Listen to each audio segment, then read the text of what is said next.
Hello everyone, and welcome to my podcast. Today, I'd like to talk about trust. What is trust? Why do we need it? Is trust all the same? As in, can one say, I either trust this person or I don't? Or is it more complicated? How do we gain it, and how do we know who to trust? Who's trustworthy? Can we trust another person fully? And can trust be repaired after it's broken? So yalla, let's get into it. If you Google trust, it will tell you that trust is a firm belief in the reliability, truth, or ability of someone or something. So the definition mentions 3 important factors that indicate the trustworthiness of a person. It also uses or. That implies that one can be trustworthy in one or two, but not in the other. Now, I would like to add some more factors that would indicate one's trustworthiness. I call them the types of trust. 1 is physical safety or security, as in trusting that the person won't physically harm you, so you feel safe with them.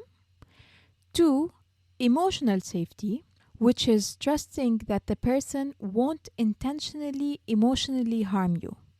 I say intentionally here because sometimes feelings get hurt through misunderstandings or lack of communication, but it's not intentional.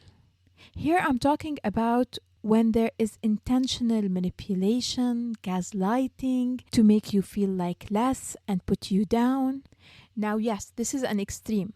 And these things are done by someone who has narcissistic traits. But also, emotional safety relies on emotional intelligence. So you would still need to assess the likeliness of the hurt happening based on the awareness and the emotional intelligence of the person, even though they might not intend to hurt you.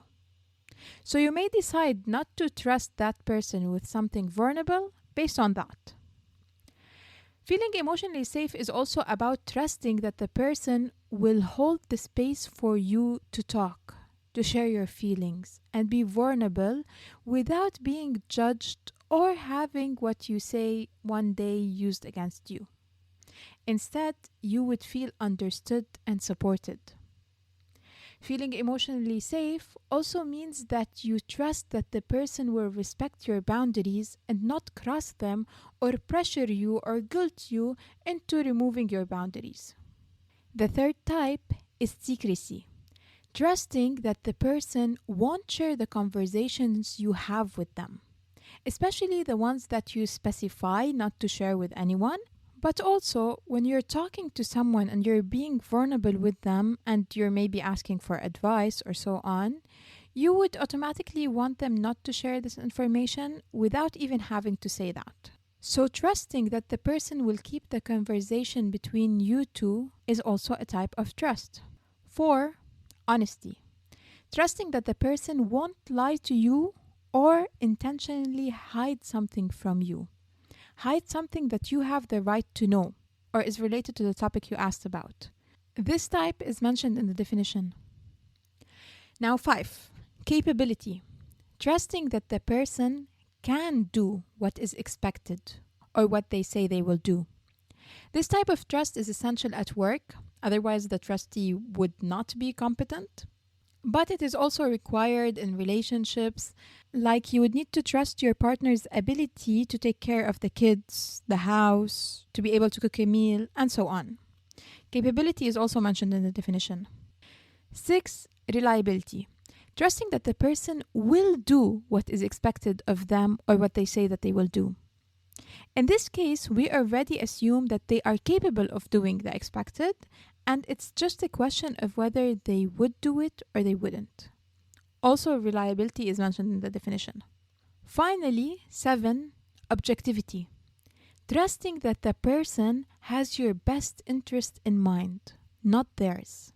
This is really another level of trust, and it's rare to find because people tend to think of their own self-interest first. So finding someone who would put their self-interest aside and give you an objective opinion that may even affect both of your lives is rare but beautiful to find.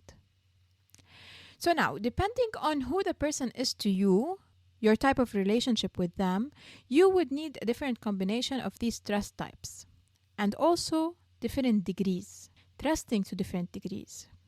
And of course, one would need the most out of their partner. Your partner is ideally the person you trust the most. One would say they would need all the types from their partner. Meanwhile, they would maybe just need capability, reliability, and honesty regarding work from their subordinates or work colleagues. And maybe secrecy in some cases. And they may need different types from a friend, for example. They would need a higher degree on secrecy and emotional safety. Reliability, I think all relationships require a minimum level of reliability. Even like with someone that you're meeting for the first time, you'll need to trust the reliability to show up and to show up on time.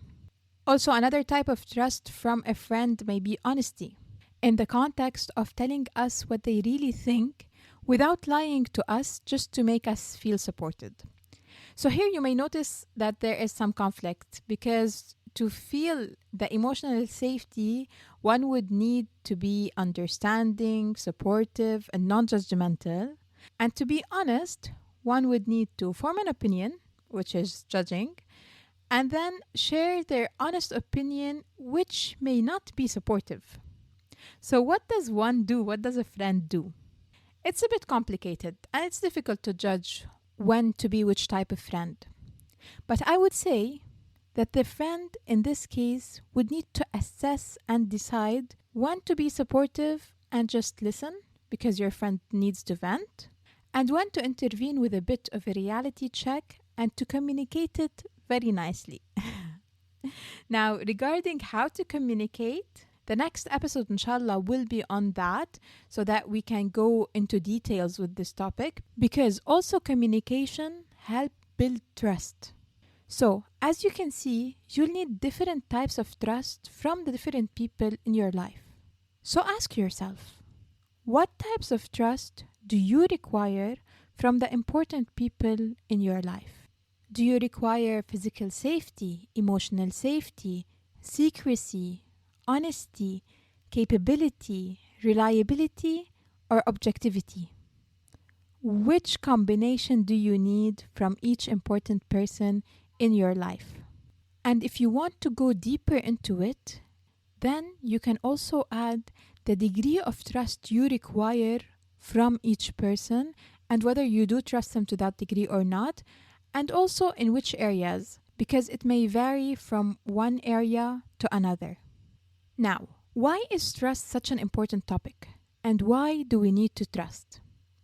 I honestly think that this question is unnecessary because I think that it's obvious that there is no relationships without trust. And we need relationships. We need humans. We need people to talk to and feel connected to.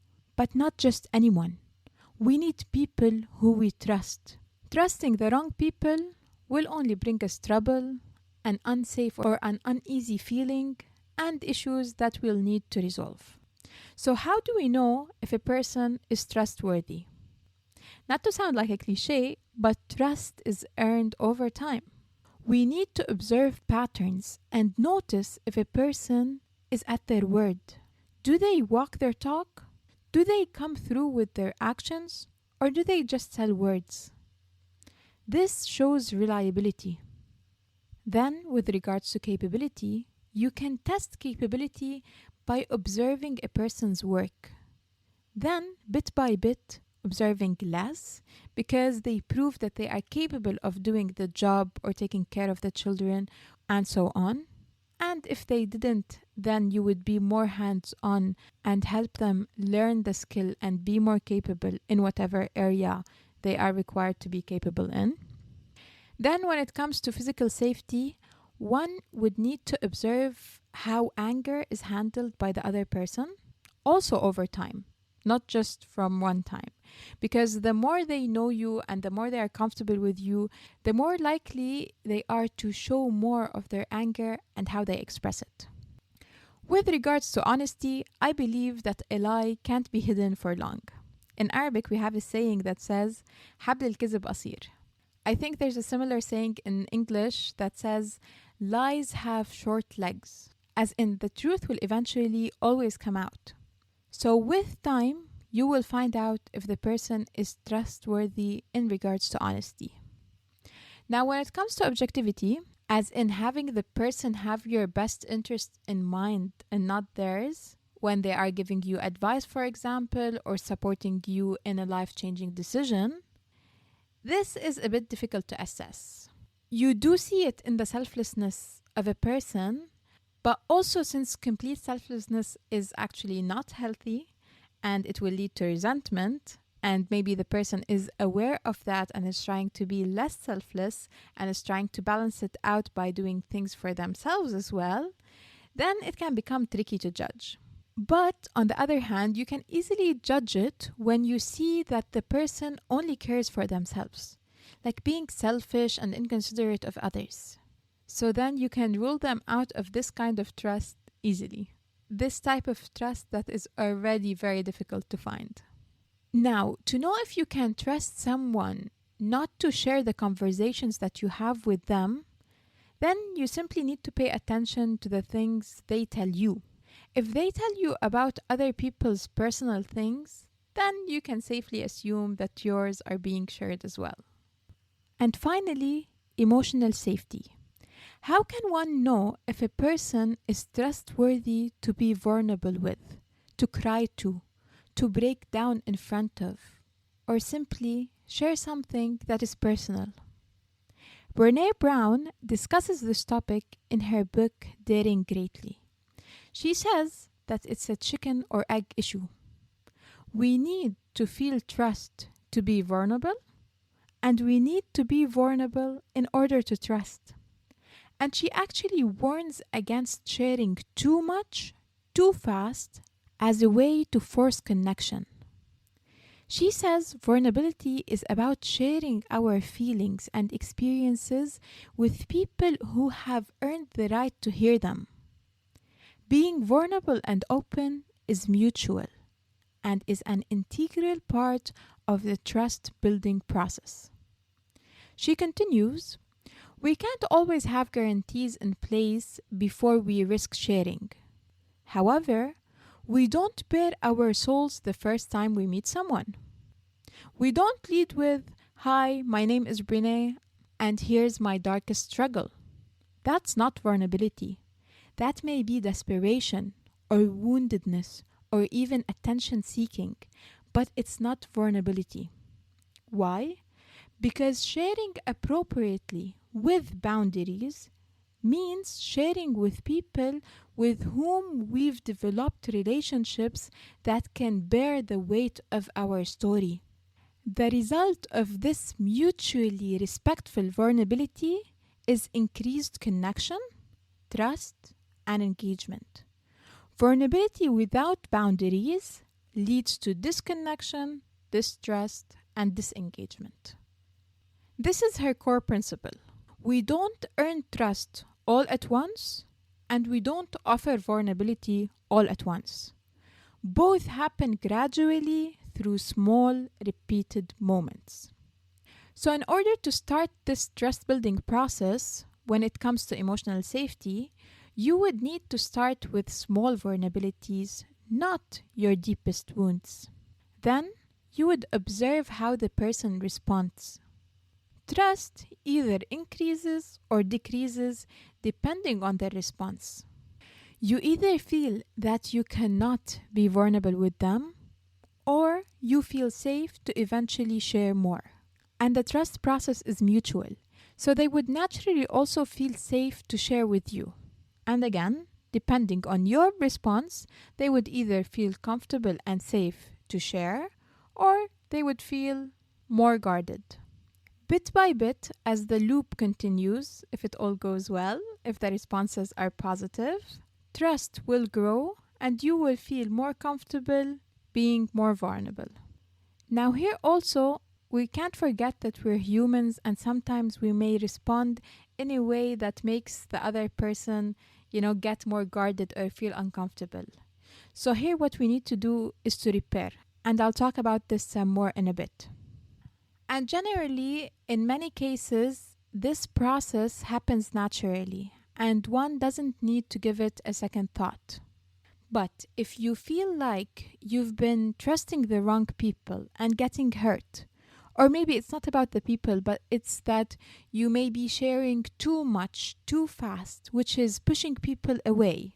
And maybe that is reinforcing the idea that others can't handle you or your story, or make you feel like you shouldn't share, or make you feel like you're not lovable if you share your vulnerabilities, and therefore you avoid it, and you miss out on this feeling of connection. Whatever it is, if you're struggling to trust and be vulnerable, then you need to pay attention to it more, to identify where you are going wrong and work on it to make it better. Because again, we need people who we trust in our lives. And trust is built when someone keeps small promises, shows up consistently, respects your confidentiality, acknowledges mistakes, because of course we all make mistakes, and they repair when they hurt you.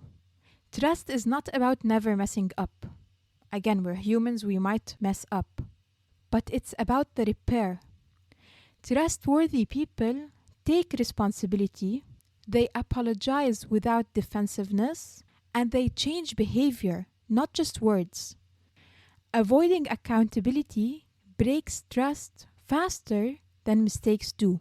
And each of these moments where you're keeping your promises, you're being consistent, and repairing after you've made a mistake or hurt a person, these moments would add marbles to the marble jar that Brené talks about in her book. She also says that one big betrayal can empty the jar, and big gestures don't refill it quickly. So let's go into repairing trust after it's broken and its possibility. Brené says that not all trust can or should be rebuilt. She says that re-earning trust is possible, but is not guaranteed. And the injured person does not owe reconciliation. Trust repair is a choice, not an obligation. You're not obligated to rebuild that trust if you got hurt or if your trust got broken. So you may choose and decide that you do not want to rebuild that trust, and that's okay. Or you may be willing to give the person a chance to regain your trust. If you are, then the person that broke the trust needs to put in the work to regain the trust. Trust is rebuilt the same way it was built, slowly, through small, consistent actions and over time, not through explanations, promises, or urgency. Big apologies don't rebuild trust. Changed behavior does. And accountability comes before forgiveness. Without accountability, trust repair is impossible. True accountability means naming what happened without minimizing, owning the impact, not just the intention, not blaming circumstances or the other person, and accepting consequences. Also, sometimes, not all types of trust are rebuilt. Maybe for some, and of course it depends on what happened to break the trust, but for example, capability and reliability, which would allow you to co-parent or work with the person who broke the trust, may be rebuilt, but emotional safety may not. And it's important to differentiate between what you can trust a person with and what you cannot. So this brings the question, can someone be trusted fully? This to me implies that the person is trusted in all types of trust and to the highest degree there is. Like from a scale of 1 to 10, they get all 10s. I personally think that that's not achievable, and it does not need to be achievable. Like, one doesn't need to trust another person this intensely. Because if you think about all the types of trust and to find them all in one person, and to the highest degree, it's a bit too much. It's difficult to find. And you can still call it trust, even if it's not all types. We trust people in different ways and to different degrees, and that's okay. The concept of trusting blindly, I believe, is incorrect, because trust is always ongoing by the way the other person makes you feel and by their actions. So we always need to be observant of that. Having said that, still, in a healthy relationship, the benefit of the doubt needs to be given, to understand the other person's perspective by hearing them out and then to take it from there. But to simply trust blindly, I don't think that that's the way to go. That's it for me today. Please do let me know if you have any questions around trust. I hope that this episode widened your view on trust with the different types of trust and also helped you in assessing another person's trustworthiness and highlighted how connections are formed slowly through a combination of vulnerability and trust. Yalla, see you next time.